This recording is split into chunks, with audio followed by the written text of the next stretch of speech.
Hello, my name is Rich Howard, owner of Architectural Builder Supply. In this video is to bring you a closer look at the Hager number 17N US3 flush cup door pull. This is Hager's very typical, very common flush pull, shown to you in a US3 solid polished brass finish. Forgive me.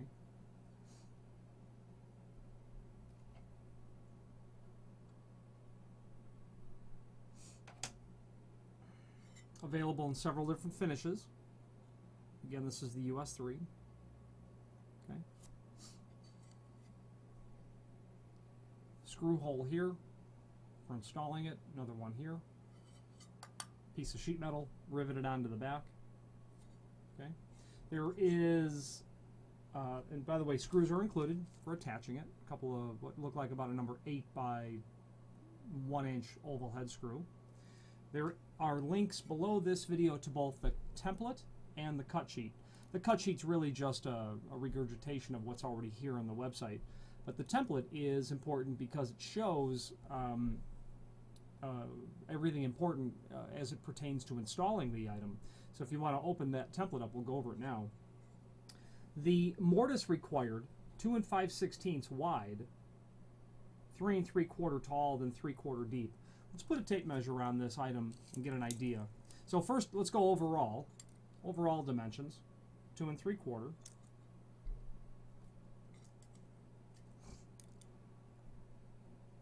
Pardon me, that's 2.5 inch. 2.5 inch wide. Overall height, 4 inch. Overall depth, looks like about 13/16. Okay.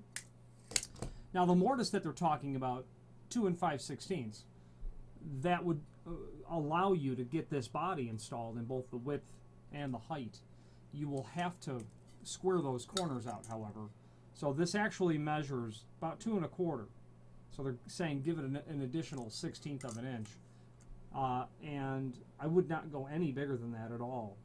If you can see the margin between the back side of the body, and it appears to be slightly tapered, which would be standard for a little compression fit. And the lip, there's very little dimension on the lip here. Okay, so you're going to want that cutout to be exactly correct. Any larger, and I think your installation is going to be compromised. So I would go exactly those dimensions. 3/4 inch deep, a little bit less, I think, critical of a dimension. You can see an overall depth of that's about, you know, to the head of the rivet, maybe, you know, it's about 3/4 inch. Looking at that closely here, yeah, it's just marginally, it's a 32nd less than 3/4 inch. I might be tempted to make that a little bit, you know, a 1/16 deeper.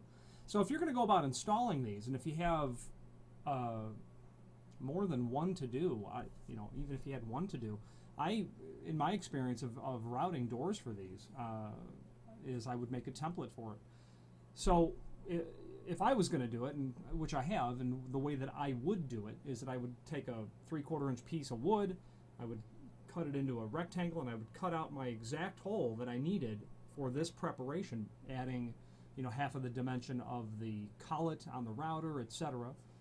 If you have any questions about how to set a tool up, I may not be the best guy, but by all means feel free to reach out to me. So you're going to want to create a template, a rectangle in your piece of wood, your template itself.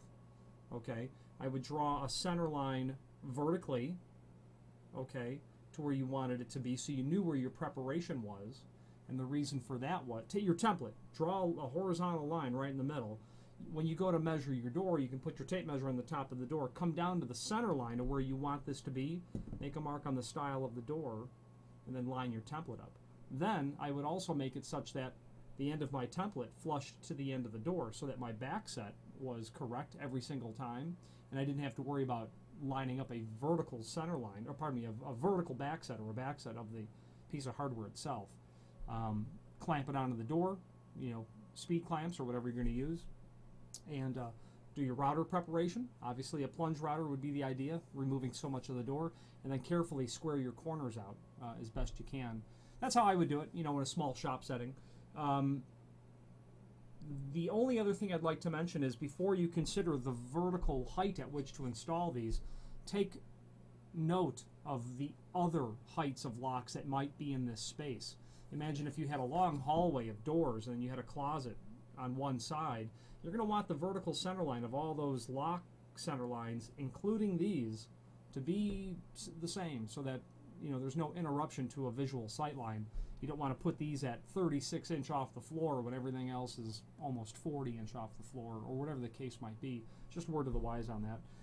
If I've not already said it, available in several different finishes, and also Hager manufactures these in other varieties as well.